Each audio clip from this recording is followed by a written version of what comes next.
إن الحمد لله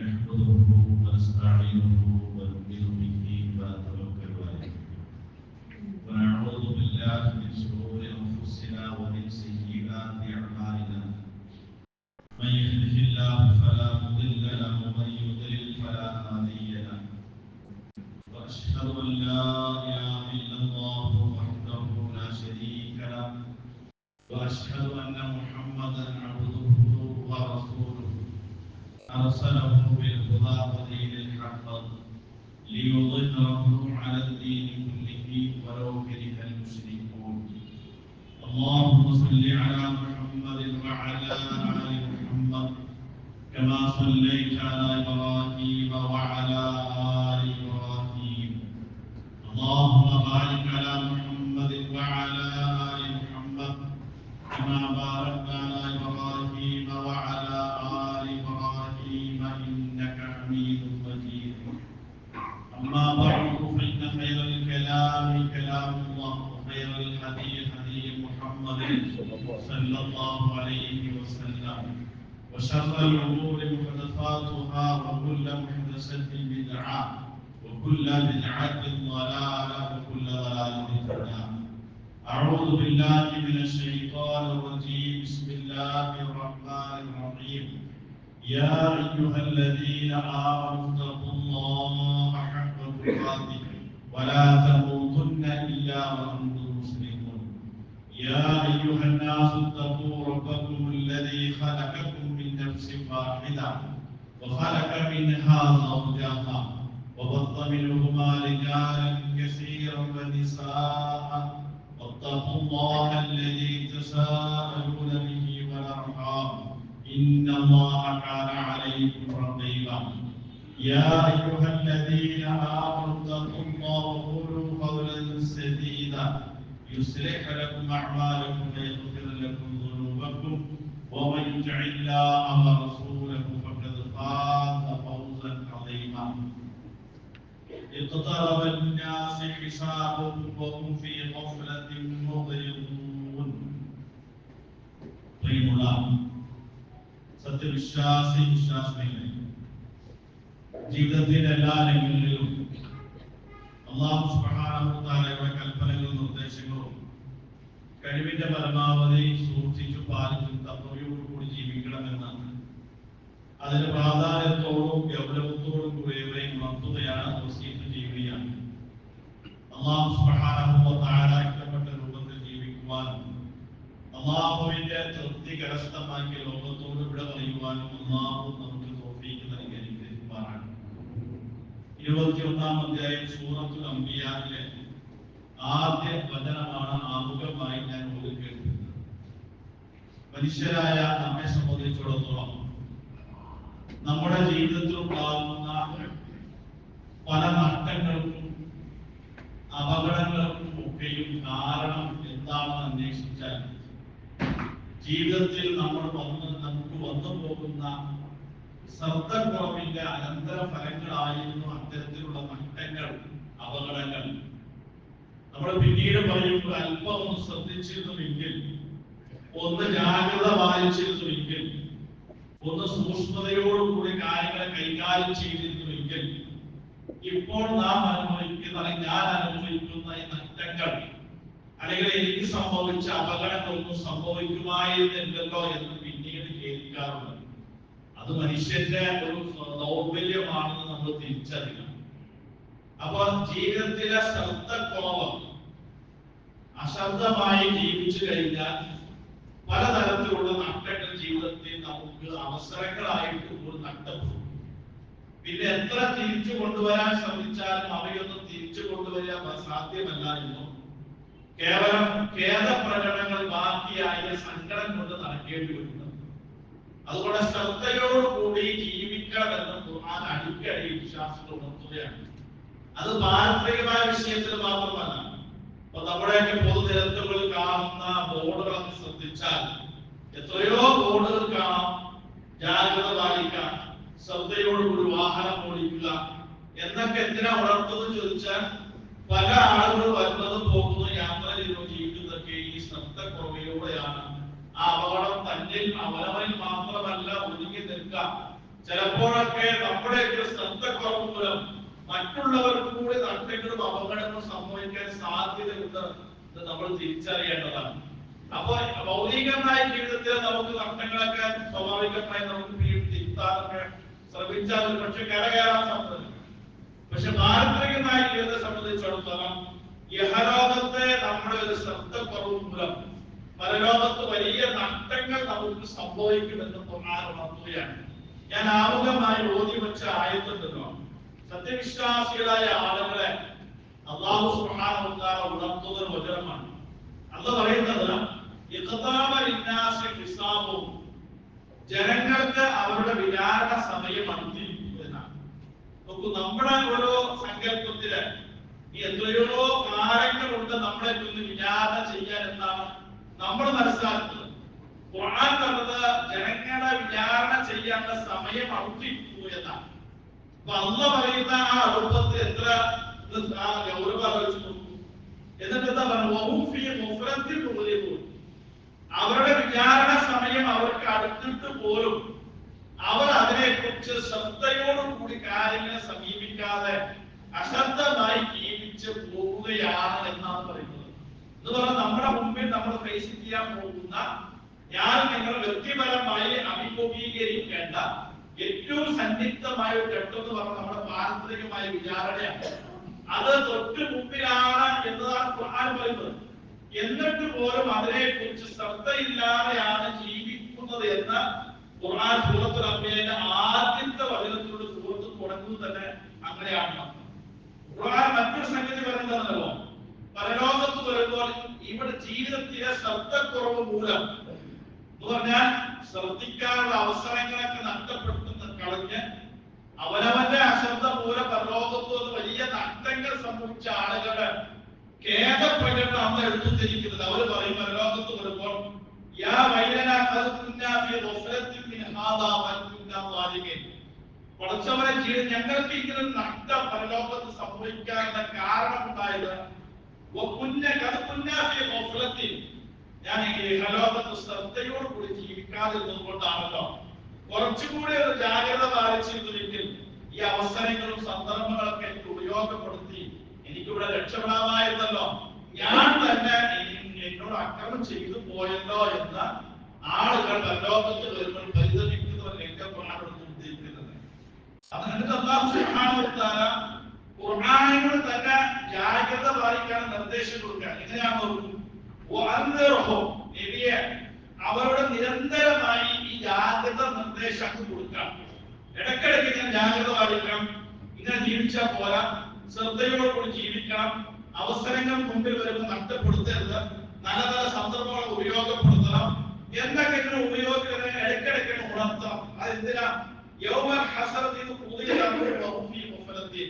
പരലോകത്ത് കാര്യങ്ങൾ തീരുമാനിക്കപ്പെടുമ്പോൾ അവർക്ക് നഷ്ടപ്പെട്ടതിനെ കുറിച്ച് ഖേദം വരരുത്, അതിനെ ഇടയ്ക്കിടയ്ക്ക് ഉണർത്തണോ, ജാഗ്രത നിർദ്ദേശം കൊടുക്കണോട്ടോ എന്ന് അല്ലാഹു സുബ്ഹാനഹു വ തആല നബി സല്ലല്ലാഹു അലൈഹി വസല്ലമയോട് പറയുകയാണ്.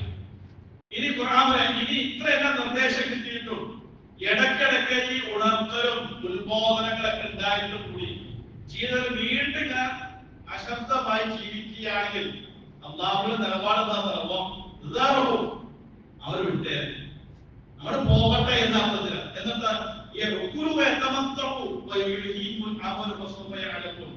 അവര് തിന്ന് രസിച്ച് ലഭിച്ച് ജീവിച്ചോട്ടെ, പരലോകത്ത് വരുമ്പോൾ അവർ അതിന് ബോധ്യപ്പെടുന്ന.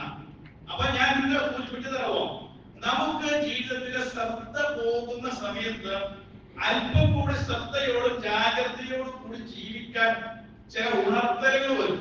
അത് ഇതുപോലെയുള്ള ഉപദേശങ്ങളായിട്ട് വരാം. അല്ലെങ്കിൽ നമ്മുടെ ജീവിതത്തിലെ ചില സന്നിഗ്ധ ഘട്ടങ്ങൾ നമുക്ക് ഉണർത്തലായിട്ട് വരാം. ആ ഉണർത്തലുകളൊക്കെ തന്റെ ജീവിതത്തിൽ ഒരു ഉണർത്തലാണെന്നും ഒരു ജാഗ്രതാ നിർദ്ദേശ ബോർഡാണെന്ന് മനസ്സിലാക്കി വീണ്ടും ശ്രദ്ധയോടും കൂടി പോയില്ലെങ്കിൽ അവരവിടെ പോട്ടെ, ഇവിടെ തിന്നും രസിച്ചും ലഭിച്ചും ഇങ്ങനെ ആഗ്രഹങ്ങളുമായി പോകട്ടെ, പരലോകത്ത് വരുമ്പോൾ അതിന്റെ അനന്തര ഫലങ്ങൾ അവർ അറിയട്ടെ എന്ന് ഖുർആൻ ഒരു അല്പം കാർക്കശ്യത്തോടു കൂടി നമ്മളെ ഉണർത്തുകയാണ്. ഇത് വിശ്വാസികളായ നമ്മെ സംബന്ധിച്ചിടത്തോളം നമ്മൾ വളരെ ഗൗരവത്തോടു കൂടി കാണേണ്ട സമയം. ഞാൻ സാമൂഹികമായി കുറെ കാലം തുടങ്ങും. നമ്മുടെ ജീവിതത്തിലെ ഈ അലോകത്തെ ശ്രദ്ധക്കുറവ് മൂലം പറ്റുന്നതൊക്കെ നമ്മുടെ വ്യക്തിപരമായി നമുക്ക് നഷ്ടങ്ങൾ ഒരു പക്ഷേ കുറച്ച് കാലമെടുത്താൽ നികത്താൻ പറ്റിയേക്കാം. പക്ഷെ പരലോകത്തേക്കുള്ള നമ്മുടെ നീണ്ട യാത്രയിൽ ഇഹലോകത്തെ ചുരുങ്ങിയ സമയത്ത് ഒരു അല്പ ശ്രദ്ധ ഉണ്ടായാൽ മതി. പരലോകത്ത് വരുമ്പോൾ എന്തെയും രക്ഷപ്പെടുന്നുണ്ട്. നമ്മുടെയൊക്കെ ചില ശ്രദ്ധക്കുറവ് കൊണ്ട് സംഭവിക്കുന്ന ഒരുപാട് നഷ്ടങ്ങളുണ്ട്. നമുക്ക് മാത്രമല്ല, റസൂലുള്ളാഹി സ്വല്ലല്ലാഹു അലൈഹി വസല്ലമയുടെ സഹാബത്തിന്റെ ഇടയിൽ ഉണ്ടായ ഒരു രംഗം വിശദീകരിക്കുന്നുണ്ടല്ലോ. നമ്മൾ പല തവണ കേട്ടതാണ്. നബി സല്ലല്ലാഹു അലൈഹി വസല്ലം പള്ളിയിൽ വെച്ച് ഇങ്ങനെ പറഞ്ഞു, എന്റെ ഉമ്മത്തിൽ 70,000 ആളുകളുണ്ട്. അവർക്ക് പരലോകത്ത് രക്ഷയില്ല, ശിക്ഷയില്ല, വിചാരണയില്ലാതെ നേർക്ക് നേരെ സ്വർഗത്തിൽ പ്രവേശിക്കുന്ന ആളുണ്ടെന്ന് പറഞ്ഞു. നബിനെ 3 പ്രാവശ്യം പറഞ്ഞു. അപ്പൊ നബി സല്ലല്ലാഹു അലൈഹി വസല്ലം പറഞ്ഞു, ആളുകളൊക്കെ എന്ത് ചെയ്തു? അത് ആരൊക്കെയാണ് 70,000 എന്ന വിഷയത്തിലാണ് ചർച്ച. ഈ അവസരങ്ങള് ശ്രദ്ധിച്ചിട്ടില്ലെങ്കിൽ നമ്മൾ പറയില്ല മറ്റുള്ളവര് ശ്രദ്ധിച്ചവർ കൊണ്ടുപോകുന്ന. അപ്പൊ നബി സല്ലല്ലാഹു അലൈഹി വസല്ലം അങ്ങനെ പറഞ്ഞപ്പോൾ തിരിച്ചു വരുമ്പോഴും ഈ സഹാബിമാരെ ഈ 70,000 ആരായിട്ടുള്ള ചർച്ചയിലാണ്. അപ്പൊ നബി തിരിച്ചു വരുമ്പോൾ കൂട്ടത്തിലെ സഹാബി ഈ ചർച്ചയിലൊന്നും പെടാതെ മാറി നിൽക്കുന്നുണ്ട്. അദ്ദേഹം 70,000 ആളുകൾ ഇങ്ങനെ വിചാരണയില്ല, ശിക്ഷയില്ല, സ്വർഗത്തിൽ പോവുകയും അങ്ങനെ ഒരു ചാൻസ് ഉണ്ടെങ്കിൽ നബിയോടൊന്ന് ചോദിച്ചു നോക്കാന്ന് വിചാരിച്ച് നബി വന്നപ്പോൾ, നബിയെ അങ്ങനെ ഒരു 70,000 എന്നെ ഞാൻ അത് ഉൾപ്പെടാൻ വേണ്ടി അങ്ങ് എനിക്ക് വേണ്ടി ഒന്ന് പ്രാർത്ഥിക്കാവുന്ന. അപ്പൊ നബി പറഞ്ഞു, നീ അതിൽ പെട്ടു. അപ്പോഴാണ് ബാക്കിയുള്ളവർക്ക് നമ്മുടെ ഭാഷയിൽ റിലേ വന്നെന്ന് പറയുന്നത്.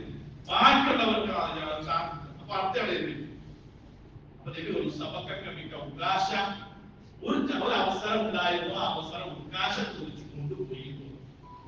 സഹാബി എന്താ ചെയ്തത്? ആ വളരെ ശ്രദ്ധയോട് കൂടി ഇരുന്ന അവസരത്തെ മുതലാക്കി. അതുകൊണ്ട് നബി സല്ലല്ലാഹു അലൈഹി വസല്ലം ആ ചാൻസ് ദുആയിലൂടെ പ്രാർത്ഥന അദ്ദേഹത്തിന് കിട്ടി. അപ്പൊ വിചാരണയില്ലാതെ, ശിക്ഷയില്ലാതെ സ്വർഗത്തിൽ പോകുന്ന 70,000 ആളുകൾ അദ്ദേഹത്തിന് വളരെ എളുപ്പം കയറി പറ്റാൻ പറ്റിയത് എങ്ങനെയാണ്? ശ്രദ്ധയോട് കൂടി കാര്യങ്ങളെ സമീപിച്ചതുകൊണ്ടല്ലേ?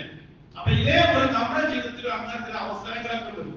ആ അവസരങ്ങളൊക്കെ നമ്മൾ നഷ്ടപ്പെടാതെ ഒരു അല്പ ശ്രദ്ധയോട് കൂടി നമ്മൾ സമീപിക്കുകയും ഉപയോഗപ്പെടുത്തുകയും ചെയ്താൽ പരലോകത്ത് വരുമ്പോൾ വലിയ ലാഭം നമുക്ക് കിട്ടുന്നത് മാത്രമല്ല, ഖേദിക്കേണ്ട ഒരു അവസ്ഥ നമുക്ക് ഉണ്ടാകില്ല എന്ന് ഖുർആൻ ഉണർത്തുകയാണ് എന്നർത്ഥം. ഈ ജനങ്ങളൊക്കെ വിസ്മരിച്ചു പോകുന്ന ചില സമയങ്ങളുണ്ട്, സന്ദർഭങ്ങൾ, അവസരങ്ങളൊക്കെ. അത് ഉപയോഗപ്പെടുത്തുന്നവർക്ക് വലിയ പ്രോത്സാഹനം നടത്തുന്നതാണ്. ആളുകൾ ശ്രദ്ധിക്കേണ്ട സ്ഥലങ്ങള്, സന്ദർഭങ്ങള്, സമയങ്ങൾ ഇതൊക്കെ ഉപയോഗപ്പെടുത്താന്നുള്ളതാണ്. നബി സല്ലല്ലാഹു അലൈഹി വസല്ലം രാത്രി നമസ്കാരത്തെ കുറിച്ച് പറഞ്ഞ ഒരു വാചകം നമുക്ക് ഏറെ പ്രോത്സാഹനപ്പെടുന്നു. പണ്ഡിതന്മാർ എത്ര നന്നായി വിശദീകരിച്ചു തരുമോ? നബി സല്ലല്ലാഹു അലൈഹി വസല്ലം പറഞ്ഞു, സൊല്ലു വന്നാഹു നിയാം തദ്ഖുൽ ജന്നത ബിസ്സലാം. ജനങ്ങളെല്ലാം ഉറങ്ങുമ്പോൾ നിങ്ങൾ എഴുന്നേറ്റ് നമസ്കരിക്കൂ, എങ്കിൽ നിങ്ങൾ സമാധാനത്തോടു കൂടി സ്വർഗ്ഗത്തിൽ പോകാം. അപ്പൊ നബി എന്താ പറഞ്ഞത്? രാത്രി നിസ്കരിക്കൂ എന്നല്ല പറഞ്ഞത്. നബിയുടെ പ്രയോഗം ആലോചിച്ചു. ജനങ്ങളെല്ലാം ഉറങ്ങുമ്പോൾ നിങ്ങൾ എന്ത് ചെയ്യണം? എഴുന്നേറ്റ് നമസ്കരിക്കണം. അപ്പൊ മഹാഭൂരിഭാഗം ആളുകളും ശ്രദ്ധയില്ലാതെ സുഖമായി കിടന്നുറങ്ങുകയാണ്. അതൊരു നല്ല അവസരമാണ്. രാത്രി നമസ്കാരത്തിന് അല്ലാഹു സുബ്ഹാനഹു വ തആല നാം കാണുന്ന ഈ ആകാശത്തിലേക്ക് ഇറങ്ങി വരുന്ന നല്ല അവസരമാണ്. ആ അവസരം ഉപയോഗപ്പെടുത്താതെ, ശ്രദ്ധയില്ലാതെ നഷ്ടപ്പെടുത്തി ഉറങ്ങുന്ന ആളുണ്ട്. അവരെ നിങ്ങൾ നോക്കാതെ നിങ്ങൾ എന്ത് ചെയ്യണം? ആ ചാൻസ് ഉപയോഗപ്പെടുത്തിയാൽ തദ്ഖുൽ ജന്നത ബിസ്സലാം, നിങ്ങൾക്ക് സമാധാനത്തോടെ സ്വർഗ്ഗത്തിൽ പോകാൻ കഴിയുന്നവരാണ്. അവർക്ക് എന്താ കിട്ടിയത്? അവർ ശ്രദ്ധയോടുകൂടി സമീപിച്ചു തന്നെ.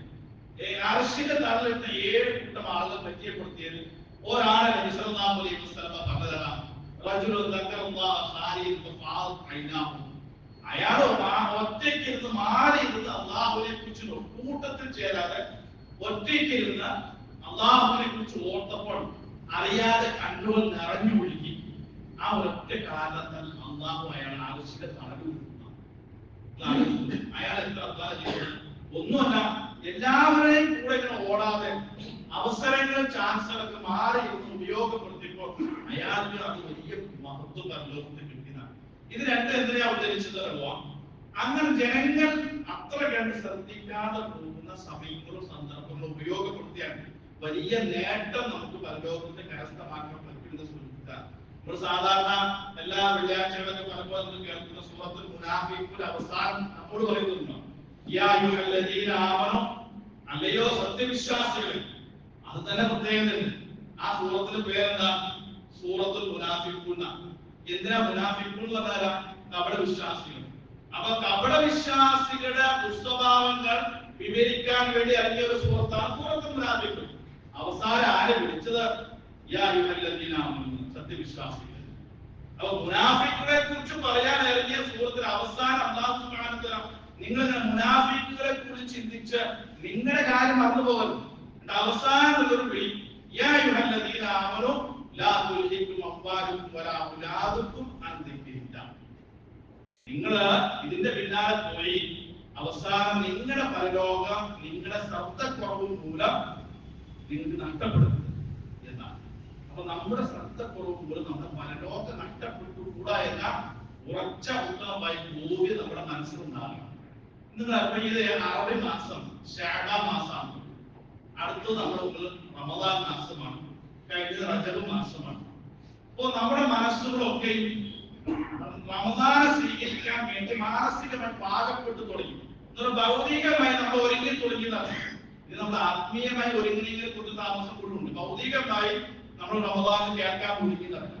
അപ്പൊ ഈ സാധാരണ ഗതിയിൽ ആളുകൾ റജബ് കഴിഞ്ഞാൽ, റജബ് പവിത്രമായ ഒരു മാസമാണ്. അപ്പൊ ആ മാസത്തിൽ യുദ്ധം പാടില്ലല്ലോ. അപ്പൊ അന്ന് ജാഹിലിയ കാലഘട്ട ആളുകൾ ഈ റജബ് വരെയും പിടിച്ചു നിൽക്കും. റജബ് കഴിഞ്ഞ ശഅബാൻ വന്ന പിന്നെ എന്തൊക്കെയാണോ അവര് നിയന്ത്രിച്ചത് ആ നിയന്ത്രണം മുഴുവൻ ശഅബാനിലാണ് കൊടുക്കും. എത്ര നേരത്തെ നാൾ പിടിച്ചു കെട്ടി 4 മാസം നിൽക്കുമായിരുന്നു. അപ്പോ അല്ലാഹു സുബ്ഹാനഹു വ തആല വളരെ തന്ത്രപരമായി അങ്ങനെ ഒരു തെറ്റിലേക്ക് പോകാതിരിക്കാൻ വിശാല ഉപയോഗപ്പെടുത്തി. റജബ് കഴിഞ്ഞാൽ ആളുകൾക്ക് പെട്ടെന്ന് മനസ്സിലേക്ക് വരിക റമദാനാണ്. ശഅബാൻ മറന്നു പോകും. അതുകൊണ്ട് എന്ത് ചെയ്തു? ആ ശഅബാൻ മാസത്തിന് പ്രത്യേകമായ ചില പ്രത്യേകത അല്ലാഹു സുബ്ഹാനഹു വ തആല കൽപ്പിച്ചിട്ടുണ്ട്. നബി സല്ലല്ലാഹു അലൈഹി വസല്ലമയുടെ ഒരു പ്രകൃതം പറയാണ്. നബി ശഅബാനിലെ ഒരുപാട് നോമ്പ്. അപ്പൊ സഹാബത്ത് നബിയെ താങ്കൾ പതിവില്ലാതെ ശഅബാനിലെ ധാരാളം നോമ്പ് നോക്കുന്നുണ്ടല്ലോ, അതെന്താ കാരണം? അപ്പൊ നബി സല്ലല്ലാഹു അലൈഹി വസല്ലമ ശഅബാൻ മാസത്തെ കുറിച്ച് പറഞ്ഞ വാചകമുണ്ട്. ذَلِكَ شَهْرٌ يَغْفُلُ النَّاسُ. ജനങ്ങൾ വിസ്മരിച്ചു പോകുന്ന, മറന്നു പോകുന്ന, ശ്രദ്ധിക്കാതെ പോകുന്ന ഒരു മാസമാണ് ശഅബാൻ. അതിലേക്ക് പറഞ്ഞ ജനങ്ങൾ റജബിന്റെയും റമദാനിന്റെയും ഇടയിൽ ജനങ്ങൾ അത്ര കണ്ട് ശ്രദ്ധിക്കാതെ പോകുന്ന മാസമാണ് ശഅബാൻ. അപ്പൊ അതെന്താ ഈ ജനങ്ങൾ ശ്രദ്ധിക്കാതെ പോകുന്ന ഒരു മാസം? വിശ്വാസം ചെയ്യണം. ആരും ശ്രദ്ധിക്കാതെ പോകുന്ന സമയങ്ങളും സന്ദർഭങ്ങളും നമ്മൾ ഉപയോഗപ്പെടുത്തണം. അപ്പൊ ശഅബാൻ മാസമാണ് ജനങ്ങൾ ശ്രദ്ധിക്കാതെ പോകുന്ന ഒരു മാസമാണെന്ന് റസൂലുള്ളാഹി സ്വല്ലല്ലാഹു അലൈഹി വസല്ലം പറഞ്ഞെങ്കിൽ അപ്പൊ അതിനോട് പ്രത്യേകത ഉണ്ടാവില്ലേ? അപ്പൊ നമ്മുടെ ശഅബാൻ മാസത്തിൽ കൂടുതൽ ശ്രദ്ധിക്കണം. ഒന്നതാ ജനങ്ങൾ ശ്രദ്ധിക്കാതെ പോകുന്ന മാസം. രണ്ടാമത്തെ പ്രത്യേകത എന്താണെന്നോ? വഹുവ ശഹറുൻ തുർഫഉ ഫീഹി അഅ്മാലു ഇലാ റബ്ബിൽ ആലമീൻ. അല്ലാഹുവിന്റെ അടുക്കലേക്ക് അടിമകളുടെ പ്രവർത്തികൾ റെക്കോർഡ് കയറി പോകുന്ന മാസമാണ് ശഅബാൻ മാസം.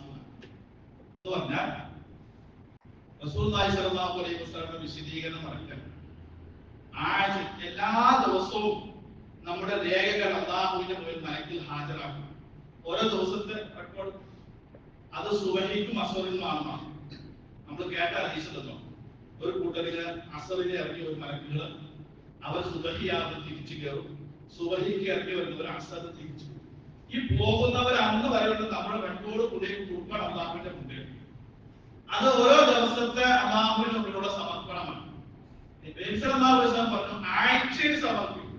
അതെന്താ? എല്ലാ തിങ്കളും വ്യാഴവും അല്ലാഹുവിന്റെ മുമ്പിൽ ആ ആഴ്ചയിലെ റെക്കോർഡ് ഒരാഴ്ച റെക്കോർഡ് നിലയിൽ നമ്മുടെ മുമ്പിൽ അല്ലാഹുവിന്റെ മുമ്പിൽ സമർപ്പിക്കും എന്ന് പറഞ്ഞു. വാർഷികമായി മലക്കുകൾ സമർപ്പിക്കണം. അത് ശഅബാൻ മാസത്തിലാണ്. അത് പ്രത്യേകമായി ഡേറ്റ് പറഞ്ഞില്ല, ശഅബാനിലാണ് എന്നാണ് റസൂലുള്ളാഹി സ്വല്ലല്ലാഹു അലൈഹി വസല്ലം പറഞ്ഞത്. ഇന്ന് ആലോചിച്ചു, നമ്മുടെ ജീവിതത്തിൽ കാര്യപ്പെട്ട ഒരു സംഗതി, ജീവിത ഫയല് അല്ലാഹുവിന്റെ മുമ്പിൽ മലക്ക് സമർപ്പിക്കണം. ആ സമർപ്പിക്കുമ്പോൾ അല്ലാഹു സുബ്ഹാനഹു വ തആല വളരെ സന്തോഷപൂർവ്വം നമ്മുടെ ഫയൽ സ്വീകരിക്കണമെങ്കിൽ എന്തൊരു മാനദണ്ഡം നമ്മുടെ മുമ്പിൽ വേണ്ടേ? ആ മാനദണ്ഡം നബി സല്ലല്ലാഹു അലൈഹി വസല്ലം പറഞ്ഞിട്ടുണ്ട്. എന്താ മാനദണ്ഡമോ? അതുകൊണ്ട്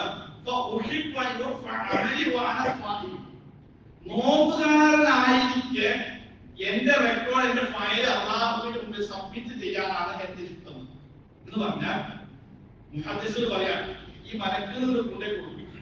ഇത് ആരുടെ റെക്കോർഡാണ്? ഇതൊക്കെ അല്ലാഹുവിന് അറിയാലോ. ഇത് ഇന്ന ആളുടെ റെക്കോർഡാണ്. അപ്പൊ ഈ റെക്കോർഡ് പരിശോധിക്കുക, മലക്ക് അല്ലാഹുവേ ആ മനുഷ്യരിൽ നോമ്പാണ് കേട്ടോ എന്നാണ്. അപ്പൊ ഓക്കെ, അവന്റെ ഫയൽ ക്ലിയർ ആണ്, ഇത് പരിശോധിക്കേണ്ടത്. പിന്നെ വ്യാഴാഴ്ചയും തിങ്കളാഴ്ചയും നമ്മൾ റെക്കോർഡ് കൊടുക്കുമ്പോ മലക്കുകൾ പറയുന്നത്, അല്ലാഹുവേ ആ അദ്ദേഹത്തിന് ഇന്ന അടിമക്ക് അയാൾ നോമ്പുകാരനാട്ടോ. അപ്പൊ അല്ലാഹു സുബ്ഹാനഹു വ തആല ആഴ്ചയിൽ അവന്റെ ഫയൽ സന്തോഷപൂർവ്വം പരിശോധിക്കാൻ സ്വീകരിക്കാൻ. വാർഷികമായി കൊടുക്കുമ്പോൾ അല്ലാഹുവേ ശഅബാൻ മാസമായ നോമ്പുകാരനായിരിക്കാട്ടെ ഈ റെക്കോർഡ് തരുന്നത് എന്നാണ്. ഇതൊരു നല്ലൊരു അവസരമുണ്ടോ എന്ന് പറഞ്ഞാൽ നമ്മുടെ ജീവിത ഫയൽ അല്ലാഹുവിന്റെ മുമ്പിൽ സമർപ്പിക്കുമ്പോൾ നമ്മൾ നോമ്പുകാരനായിരിക്കെ എന്റെ റെക്കോർഡ്, എന്റെ രേഖ അല്ലാഹുവിന്റെ മുമ്പിൽ സമർപ്പിക്കാനാണ് എനിക്കിഷ്ടം. അതുകൊണ്ടാണ് ഞാൻ ശഅബാനിൽ ഇത്രയേറെ നോമ്പ് നോക്കുന്നത് എന്നാണ് റസൂലുള്ളാഹി സ്വല്ലല്ലാഹു അലൈഹി വസല്ലം പറഞ്ഞത്. അപ്പൊ ശഅബാൻ മാസം എങ്ങനെയാണ് ഉപയോഗപ്പെടുത്തിയത്? നോമ്പ് നോക്കിക്കൊണ്ടാണ് ഉപയോഗപ്പെടുത്തിയത്. അപ്പൊ നമുക്ക് ശഅബാനിൽ ധാരാളം സുന്നത്ത് നോമ്പുകൾ അനുഷ്ഠിക്കാൻ നമുക്ക് അവസരമുണ്ട്. ഒന്ന് മനസ്സ് വെച്ചാൽ മതി. ആഴ്ച 2 ദിവസം പോലെ എല്ലാ തിങ്കളും വ്യാഴവും നമുക്ക് എന്ത് ചെയ്യാം? നോമ്പ് നോക്കാം. ഒരു പ്രയാസവും. ഇനി ഇതിലെ അറബി മാസത്തിൽ ശഅബാനിലെ 13, 14, 15 3 ദിവസമായോ ആയി. അങ്ങനെ ഒരാൾക്ക് ശഅബാനിലെ ഇതേപോലെയുള്ള സുന്നത്ത് നോമ്പുകൾ നിരുപാധികം അനുഷ്ഠിക്കാൻ നബി സല്ലല്ലാഹു അലൈഹി വസല്ലം പ്രോത്സാഹനം നൽകിയിട്ടുണ്ട്. ആയിഷ ബീവി റളിയല്ലാഹു അൻഹ പറഞ്ഞതെന്താണെന്നോ, നബി സല്ലല്ലാഹു അലൈഹി വസല്ലം റമദാൻ കഴിഞ്ഞാൽ നബി ഒരു മാസം പൂർത്തിയായിട്ട്, അതായത് 29, 30 ആണ് അറബി മാസത്തിന്റെ പൂർത്തീകരണം. അങ്ങനെ ഒരു മാസം പൂർത്തിയായി നോക്കിയ റമദാനിൽ മാത്രം, വേറൊരു മാസം പൂർത്തിയായി നോക്കിയിട്ടില്ല. ഇമാം നബവി വിശദീകരിച്ചത് നബി സല്ലല്ലാഹു അലൈഹി വസല്ലം ശഅബാനിൽ മുഴുവൻ നോമ്പ് നോക്കി എന്ന് പറഞ്ഞാൽ ശഅബാൻ മാസത്തിൽ അധിക ദിവസവും എന്നാണ് അതിന്റെ അർത്ഥം. അപ്പൊ പൂർണ്ണമായി നോമ്പ് നോക്കുവാനുള്ള അനുവാദമുള്ളത് റമദാനിൽ മാത്രം. കാരണം റമദാനിലെ മാസത്തെ നോമ്പ് നോറ്റ മാത്രം പോരാ, ആ മാസം പൂർത്തിയാക്കണം. അതാണ് റമദാനിന്റെ പ്രത്യേകത. ശഅബാനിൽ ഷാബാൻ അധിക ദിവസവും നബി സല്ലല്ലാഹു അലൈഹി വസല്ലം നോമ്പ് നോറ്റിയിരുന്നു എന്ന് ആയിഷ എത്രത്തോളം യസൂമു ഹത്താ നഖൂലു ലാ യഫ്തർ. നബി നോമ്പ് നമ്മൾ ഇന്ന് നോമ്പായിരിക്കും നമ്മൾ പറയും. പിന്നീട് നബി നോമ്പ് നോക്കി. ഇപ്പൊ 2 ദിവസം നോമ്പ് ഉണ്ടാവില്ല. ആയിഷാവിൽ അപ്പൊ ഞങ്ങൾ പറയും, ഭാര്യമാരെ പറയും, ഇനി നോക്കാൻ സാധ്യതയില്ല. പിന്നെ നബി സല്ലല്ലാഹു അലൈഹി വസല്ലം വീണ്ടും നോക്കുന്നു. അങ്ങനെ നബി സല്ലല്ലാഹു അലൈഹി വസല്ലം ഷാബാൻ അധിക ദിവസവും നോമ്പ് നോറ്റ് ഷാബാനിനെ ഉപയോഗപ്പെടുത്തിയെന്ന് ആയിഷ ബീവി റളിയല്ലാഹു അൻഹ ഉദ്ധരിക്കുന്ന ഹദീസുകൾ കാണാം. അപ്പൊ അതുകൊണ്ട് നമുക്ക് നമ്മുടെ മുമ്പിലുള്ള ഈ ഷാബാൻ മാസം ഇതുപോലെയുള്ള നോമ്പ് അതുപോലെയുള്ള പുണ്യകർമ്മങ്ങൾ കൊണ്ട് ഉപയോഗപ്പെടുത്തി ഈ നല്ല അവസരം ഉപയോഗപ്പെടുത്തുക. അതോടൊപ്പം തന്നെ നമ്മുടെ മുമ്പിലുള്ള റമദാൻ മാസത്തെ സ്വീകരിക്കുവാൻ നമ്മുടെ മനസ്സും അപ്പോഴേക്കും പാകപ്പെടും. എങ്ങനെ? ശരീരവും പാകപ്പെടും, മനസ്സും പാകപ്പെടും എന്നുള്ളത് ഒരു വസ്തുതയാണ്. അപ്പൊ ആ ഭൗതികമായി നോമ്പിനെ സ്വീകരിക്കാൻ ഒരുങ്ങുന്നതിനേക്കാൾ നമ്മൾ ഒരുങ്ങേണ്ടത് ആത്മീയമായി മാനസികമായി നമ്മുടെ മനസ്സ് പാകപ്പെടുത്തുക എന്നുള്ളതാണ്. അപ്പൊ നോമ്പ് നോമ്പൊക്കെ ഒന്ന് പാകപ്പെട്ട ഒരു മനുഷ്യനെ സംബന്ധിച്ചിടത്തോളം അയാളുടെ മുമ്പിൽ പിന്നെ റമദാൻ എന്ന ചിന്തയായി റമദാൻ കൂടി വരുമ്പോൾ ഈ നല്ല മനസ്സുമായി അയാൾ വീണ്ടും റമദാനിലേക്ക് കയറുകയാണ്. അയാൾക്ക് കിട്ടുന്ന ഭാഗ്യമുള്ള ആനുകൂല്യ സൗഭാഗ്യങ്ങൾ ആലോചിച്ചു നോക്കും. അതുകൊണ്ട് കൃത്യമായി ശഅബാൻ മാസത്തിൽ ഇതേപോലെയുള്ള നന്മകളെ ഉപയോഗപ്പെടുത്തി നമുക്ക് പരലോകത്ത് അനുകൂലമായി നിൽക്കാൻ ജനങ്ങളൊക്കെ ശ്രദ്ധിക്കാതെ പോകുന്ന സമയങ്ങളും സന്ദർഭങ്ങളും നമ്മൾ ശ്രദ്ധിച്ച് നമ്മുടെ പരലോകത്തിന് വേണ്ടി ഉപയോഗപ്പെടുത്തുക. അല്ലാഹു സുബ്ഹാനഹു വ തആല നമുക്ക് എല്ലാവരും തൗഫീഖ് നൽകി അനുഗ്രഹിക്കുക.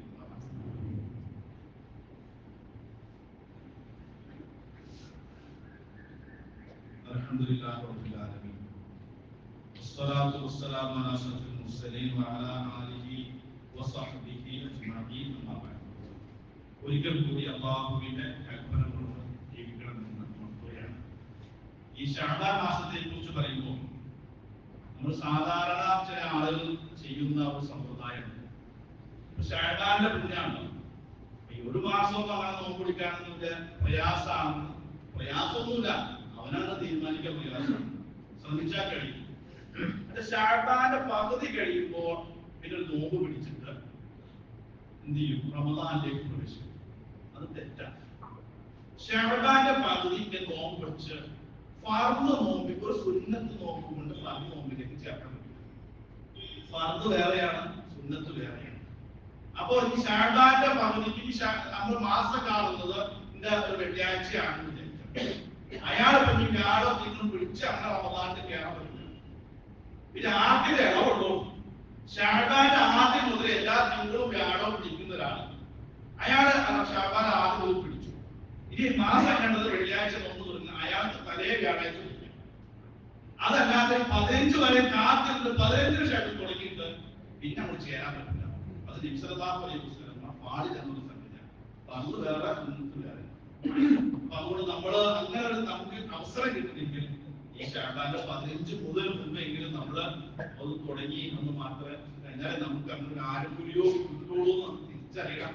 അല്ലാതെ നമ്മുടെ ഇഷ്ടത്തിന് ചെയ്ത അവസാനം ഉള്ളതുകൂടി നഷ്ടപ്പെടുന്ന സാഹചര്യം അല്ലാതിരിക്കാൻ വളരെ സൂക്ഷ്മതയോടുകൂടി ഇത്തരം കാര്യങ്ങളൊക്കെ ഇങ്ങനെ ഉണർത്തുന്നത് ഉപയോഗപ്പെടുത്താനാണ് എന്ന് മനസ്സിലാക്കാം. അല്ലാഹു സുബ്ഹാനഹു വ തആല അവൻ ഇഷ്ടപ്പെട്ട രൂപത്തിൽ ജീവിച്ച് മരണപ്പെടാൻ നമുക്ക് എല്ലാവർക്കും തൗഫീഖ് നൽകി അനുഗ്രഹിക്കുമാറാകട്ടെ. രോഗികളായ ഒരുപാട് ആളുകൾ നമ്മൾ ദുആവും വസിയത്ത് ചെയ്തിട്ടുണ്ട്. അല്ലാഹു സുബ്ഹാനഹു വ തആല അവരുടെ എല്ലാം രോഗങ്ങൾ പൂർണ്ണ ശിഫ നൽകി അനുഗ്രഹിക്കുമാറാകട്ടെ. മരണപ്പെട്ടു പോയ